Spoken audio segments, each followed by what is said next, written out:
ایک ندی کے کنارے ایک درخت پر مینو چڑیا اپنی 3 بیٹیوں کے ساتھ رہتی تھی۔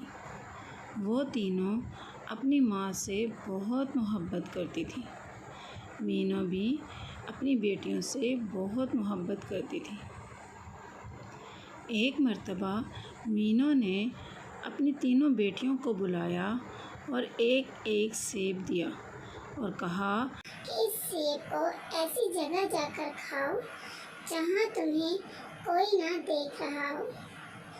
جو ایسا کرنے میں کامیاب ہوگی میں اس کو انعام دوں گی۔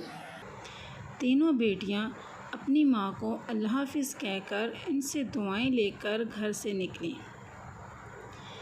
دوسرے دن مینو چڑیا نے اپنی بیٹیوں کو بلایا اور باری باری سب سے پوچھا۔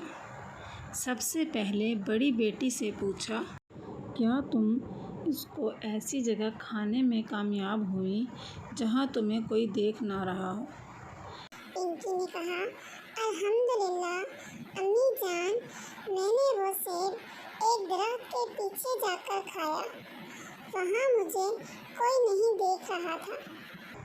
پھر مینو نے اپنی دوسری بیٹی سے پوچھا، پینو تم بتاؤ تم نے کیا کیا؟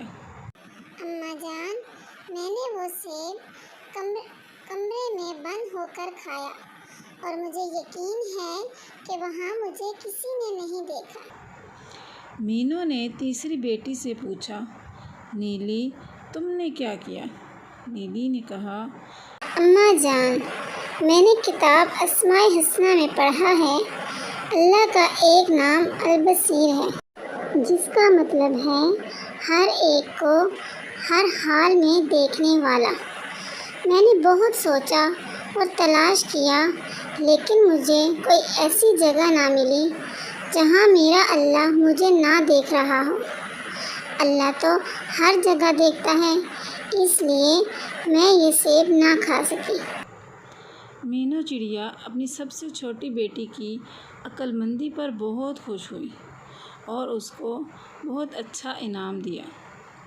اور پھر مینو نے اپنی بیٹیوں سے کہا، میری پیاری بیٹیوں، بے شک اللہ ہم سب کو ہر وقت ہر جگہ دیکھتا ہے، ہماری باتوں کو سنتا ہے اور جو خیالات ہمارے دل میں آتے ہیں ان کو بھی جانتا ہے، اور وہ دلوں کے چھپے ہوئے رازوں کو بھی جانتا ہے۔